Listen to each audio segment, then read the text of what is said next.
most of the time, what our perception of what's happening is not at all what's happening on the other side of things. But I think it allows for Mhm. more empathy and compassion in the conversation when you can approach it this way, that's saying, Yeah. hey, my imagination might be running amok with this. And I'd really like to know what your perspective is on this. Again, playing to our strengths and allowing that other side of things and bringing empathy to the table that there's more than one way to look at all of this.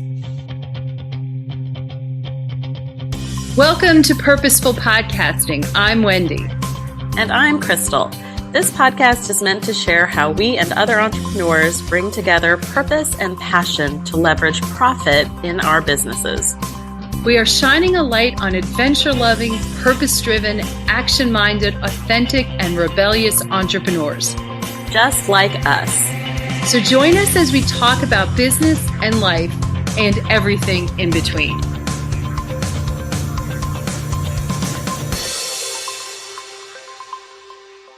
Welcome back, everyone, to this week's episode of Purposeful Podcasting. My name is Crystal, and I'm joined here with my co-host, Wendy. And today we are going to dive into the vocabulary that we use at Serendipitous Rebel for effective communication, which sounds way more boring than it actually is. But it sounds like the world's worst communications 101 class topic.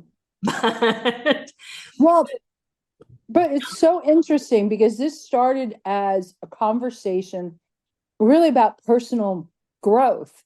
Mm-hmm. And it's so interesting, the evolution. So, yeah, it's communicating for your personal growth, maybe. Mm-hmm. Oh, God, that sounds like some weird book at Barnes and Noble. And most importantly, it's tactics we've learned from our own personal development, personal growth that we implement here at Serendipitous Rebel that I think make us really good business partners, really good coaches. Very unique. And I think that it makes us better communicators all around. I thought about this too 5 minutes before we hopped on this call. I think it makes us more brave to wade into hard conversations. So, well, it's interesting because also I think the person that's sort of hiding in the background of this conversation is Brene Brown. yeah, Brene Brown, Mama Brene. And when you say bravery, immediately it's brave not to armor up.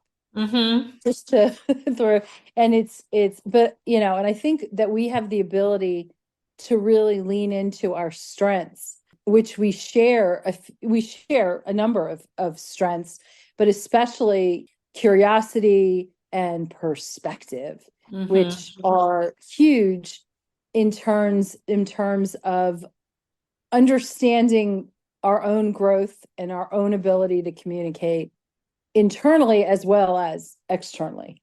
Yep. So what are these communication tools that we use? Let's just jump right into them, because I really think that they are, I know that we have modeled this with clients. We've had clients that are also business partners, and we've kind of talked through some of these things with them as well, because I think, again, just to reemphasize, I think that this is what makes us such great business partners. And I think it makes us more successful in the long run at Serendipitous Rebel, because there's never anything in the background lurking really that can run amok.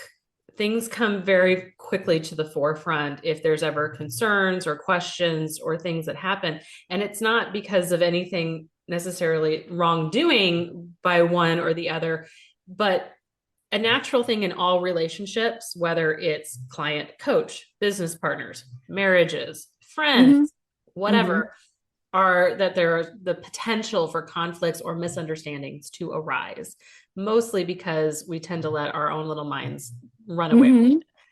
And so I think that's the very first thing that we use, that I think is our favorite communication tool.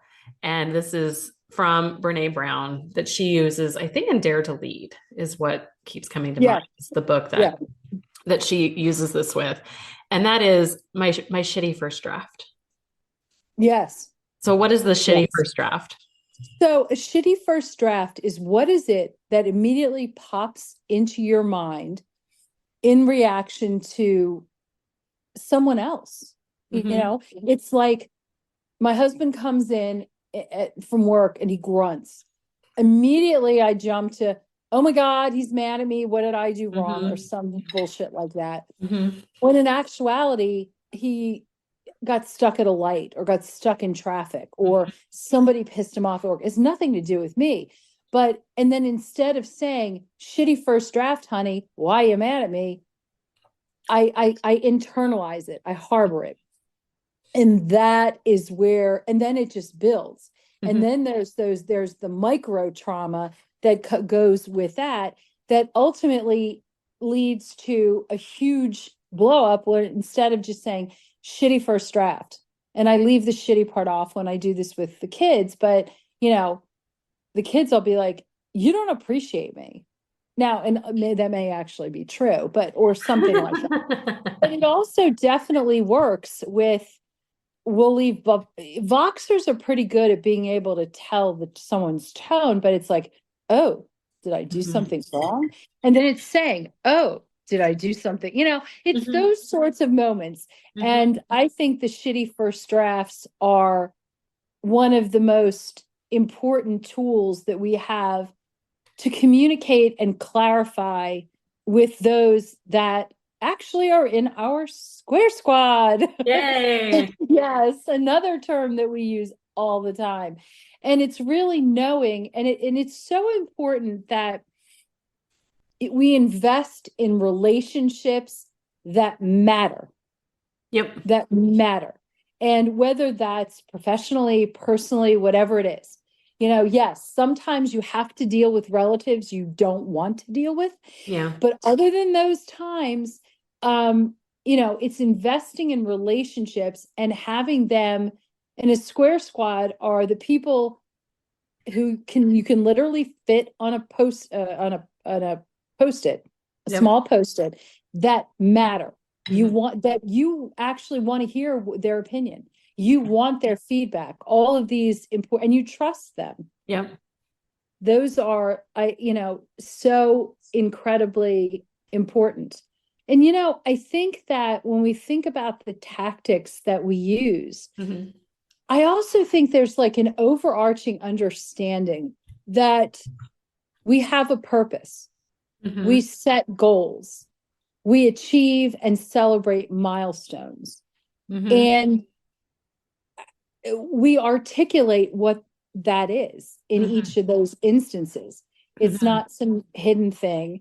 And we articulate with our clients, with, you know, on here on the podcast with each other. And I think that that's an important piece as well.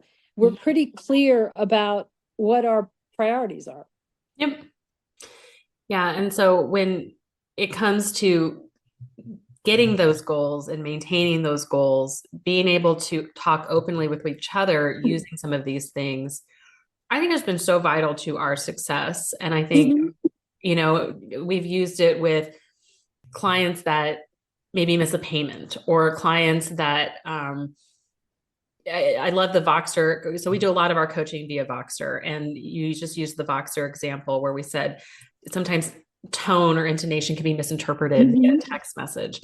And so it's just, hey, my shitty first draft is you're upset with me, or my shitty first draft is that you're mad. And most of the time, what our perception of what's happening is not at all what's happening on the other side of things. But I think it allows for more empathy and compassion in the conversation when you can approach it this way, that's saying, hey, my imagination might be running amok with this, and I'd really like to know what your perspective is on this. Again, playing to our strengths and allowing that other side of things and bringing empathy to the table, that there's more than one way to look at all of this. Oh, definitely. Definitely. And, you know, when we think about, as I do think about all of this packaged in this concept of personal growth.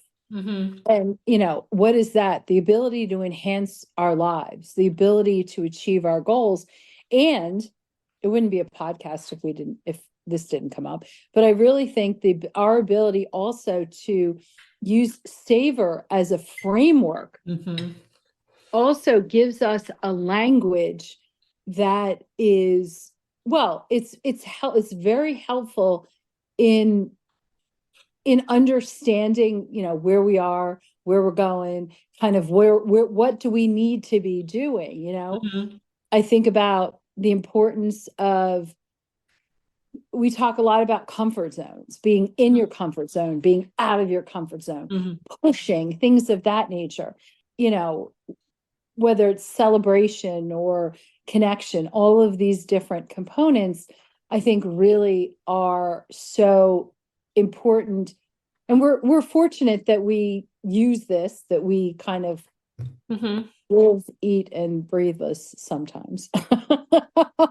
No, all the time, Yeah. because I think of a lot of examples of you and I communicating that could have gone south really fast if we hadn't been using some of these tools. Mhm. Whether it's maybe not achieving a milestone or not looking at a goal and looking back, because that happens in all businesses, where we Yeah. look back and we look, okay, yeah, I'm an army wife, so I call it sometimes the after action report. That's what my husband and I call it, the AAR, otherwise known as the looking back and how can we tweak and do better next Yes. time. And Mm.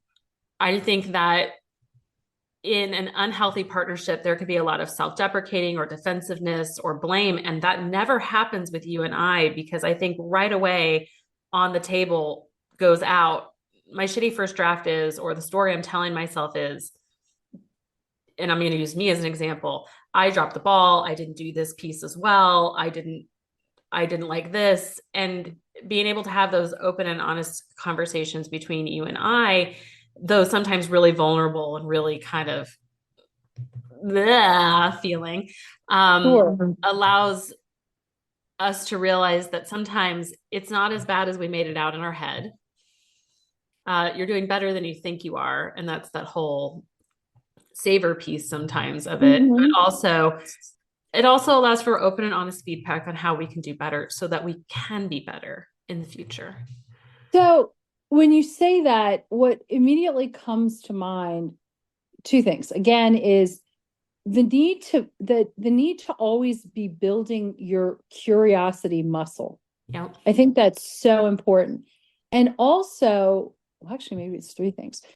Trying and I think with the shitty first draft, it works its way through very quickly and eliminates any kind of judgment, Mm-hmm. because curiosity actually alleviates judgment. Mm-hmm. It actually takes you. Also, we talk a lot about, it's okay to be uncomfortable. Mm-hmm. It's okay to lean into your being uncomfortable. I think about, I have no idea what you were talking about, so it wasn't really you talking about yourself, about not doing something or missing something, like, what is she talking about? Whatever. Oh, it happens.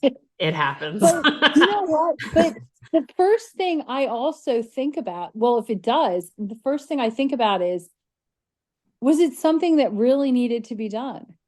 Is there something that, because I think we also, oh, yes, we also lean very much into our intuition. Mm-hmm. And if I think that there's something that's not, oh, well, we didn't do that, I think, oh, well, maybe we probably shouldn't have. Or, Mm-hmm. oh, that's not the right thing to do anyway. And I lean into the fact that we are authentic, genuine, smart women who have been down the road a time or two. Me more than you, but anyway, I digress. But and we have trust in our process, Mm-hmm. and we have trust in each other, that we can just, yeah, it's just being super, super curious. And I would really love our listeners to really think about, how do you build that muscle, and it really, that is to ask a lot of questions, always Yeah. be, and go down those rabbit holes if you want to, if you need to, and also genuinely listen to what people say. Can you give And me an those are, example of that? Because we talked, and I'm asking because we talked about this before we hit record, but because I think that's really important, because I think, again, that curiosity piece versus the judgment piece. What does it mean to look curious in a situation versus judgmental in a situation, either defensively to yourself or to somebody else? All right. So let's come up with a scenario of didn't meet a goal or actually have a goal. So let's just say that it's a sales goal and the goal is to make $10,000, didn't hit it. Okay. So let's assume also that there were steps and milestones to reach that. And actually, let's assume that chances are there aren't milestones to reach that, because that's one thing that we actually do work with clients on is how do you build in those milestones so that you get it when it's a little speed bump as opposed to dealing with a mountain. But let's just say there's a $10,000 goal. It wasn't hit. A judgment thing is, why didn't you hit that goal? What did you do wrong to not get there? What did exactly? And this could be an internal judgment, because you could see yourself. I mean, I could see myself saying, why didn't I do that or something? Or you could have a business partner or whomever, or whatever it is that you answer to, whoever your stakeholders would be. Now, a curiosity thing would be okay, let's sit down and think about what steps did you take to reach this? Oh, well, you know what? It might be a good idea to reach out, I don't know, to past clients, or reach out and maybe running Facebook ads, or maybe going to a local chamber of commerce. I mean, there's ways. I think curiosity breeds brainstorming, breeds this ability. We talk a lot about masterminding, things of that nature. And when you put judgment into the mix, it blocks it. You just can't do it. We're running a Make It Happen challenge right now, the whole point of it is to move your butt every day, and also to set a goal that you will hopefully achieve, or you will achieve, in 3 weeks. And, part of this whole thing is there is no judgment. Yeah. And it's like, if for whatever reason, maybe they just don't feel like getting up in the morning, it's like, there are things that you can do. Like, you can move on your butt in bed. Did you know that? You could do yoga or Pilates or something, or chair yoga. Yeah, exactly. There's also, there's different, but the thing is, nobody has to run a marathon to be considered successful. And I think that this is where in our society is such that it's like, be big or go home kind of thing. Go big or go home. That's the way I was raised. It's just frustrating. And I'm going to say, well, I think about it, that my father was a businessman, and everything revolved around how much money you make. And I've actually dealt with those money blocks, because I'm like, well, but aren't my kids important? Isn't my, so having, and again, that goes back to the whole purpose, having a purpose, and then setting goals from the purpose, and then actually tasks and milestones off of that I think, again, helps put its perspective. It's like, if you were to say, you know what, I can't record this podcast today, I'd be like, okay, so fine. And because I actually know your story, your purpose, your goals, everything. Well, not everything, but I know enough about you to know that, you know what, maybe something else came up, or maybe nothing came up, and this just didn't feel right today. And you know what? That's just fine. Actually, it's more than just fine. It is.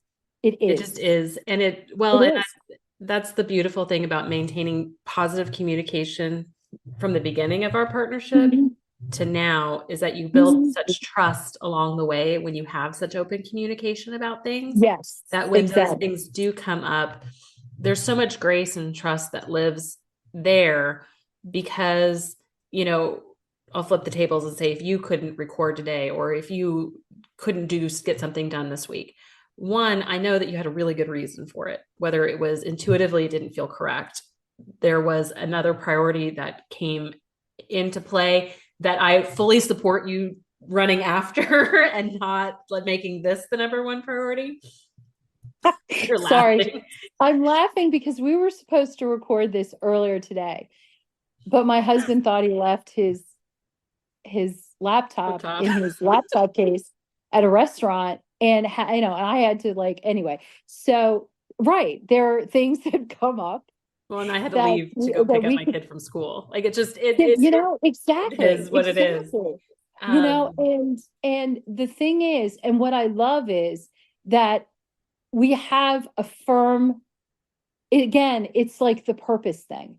It's like, and for me, I lean into the fact that my purpose does not, I have no desires to be an empire. Mm-hmm. I have no desires to, and it's interesting. And I'm sure my father's looking down on me saying, oh, I can't believe you're saying this. But, my purpose, I mean, you have to make a profit in order to sustain and also to pay for the things that help your purpose. Mm-hmm. It's like, if we could afford to get together, because we don't live in the same part of the country, once a month on some gallivant, that would be fun. And I like the gallivant. That's a fun word. So, that would be absolutely awesome. And I think we aspire to that.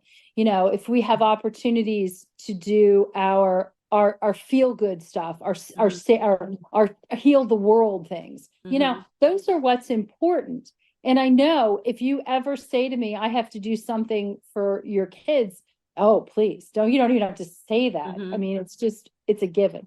Yep. So anyway, but I think that when I look at business owners that are struggling, okay, mostly it comes down to, we're not communicating in a lot of different ways. And this comes actually, this is like the marketer in me is like, it's so multifaceted, but I won't go into the marketing aspect of it. But it's really, even when I think of like past businesses that I have had, because we've both been in, this is not our first iteration of online business. When I think about things that fumbled or things that didn't go well, and you and I say all the time, it feels so different, this iteration. I think it really comes down to communicating and being very open and honest with one another about how we're feeling, what's going on, and then exercising those curiosity muscles to not be defensive or judgmental with each other, but to really be open and honest, because I think it has helped us grow as a brand. I think it's allowed us to have so many good conversations about what's working, what's not, who do we serve, what do we want to do, where do we want this to go, and how do we want it to get there, that I don't think you can have if you are not communicating those ideas and talking them out, one, and then if you're doing it from a very judgmental or defensive posture. Right. Yes. Yeah, exactly. And the thing I also think, and we've talked a lot about how the importance of being genuine and, and honest and real with clients as well, that I think that this is actually how it's also good to project to our clients as well. Yeah. If that makes any sense at all. It does. I think it's what we model really well for clients. And I know even we work with a lot of coaches. So we're coaches that help coaches, but more so we help coaches with the business and marketing side of their business, right? And we work with a lot of relationship coaches that have to deal with this in their own lines of business. And, I have a difficult client. I have a client, I think they're mad at me. I think the client didn't like the advice I gave them, or like the strategy we got them. And I love giving them well, have you tried the shitty first draft conversation, and just say, hey, the story I'm telling myself is this, my shitty first draft is this, that we talked about this strategy last week and you didn't do it. And I took it as that you're mad at me and that I insulted you in some way. And I think it skips just so much unnecessary time wasted on trying to guess what somebody else is thinking and really find out. You can't do that. What's going on in your clients' heads? What's going on in each other's heads? I think of so much wasted time in my 20s of trying to figure out what other people were thinking. And if I'd had this tool then, exactly, to help figure it out, right? Yeah. Well, and I think also it helps repel those who just don't buy into your way of thinking or your approach or things like that, which I think is super helpful too, because it saves a lot of time and effort and intestinal fortitude, maybe, to know who's a good fit and who isn't. So, and you really weed out really fast if it's not a good fit when you use these tools, because I can tell from personal experience, like have the difference it feels when I have these conversations with Wendy about, you know what, my shitty first draft is this, and I'm frustrated about this, versus what I've had that with other people. You feel the difference. You feel the difference in the openness when there's grace and curiosity in the conversation versus the other side of the coin. Yes. Well, and I hate to be the one to have to shift a priority, but I actually have to go pick up my kids. So this is, and actually this is our last episode for this season. We will be back in a short, I think actually we're taking a month. Is it a month off or 2 months? I think it's a month off. We're taking just a month off, and we will be running our favorite episodes. I actually really like that because it gives me a chance to go back and listen again. Listen and enjoy again. Yep, we'll be running our favorite episodes in the interim, so hopefully some good ones that you've missed. We'd love to know what you're worth listening to again. Oh, that too. Be sure to subscribe so you know when we're back. Yes. And in the interim, we would love for you to rate and review the podcast. We'd like to know what's resonating with you. In the meantime, guys, keep on the lookout for upcoming Make It Happen challenges. We've got some purpose-driven profits workshops coming down the pike. So make sure you're on our email list so that you can be a part of all of that goodness. And until next time, guys, bye. Bye. Thanks for listening. Be sure to subscribe and leave us a rating. But only if you liked it. Otherwise, just keep it to yourself. You can learn more about purposeful podcasting on our website at serendipitousrebel.com. And if you have topics you'd like to hear about, be sure to submit them on our website or DM us on social media.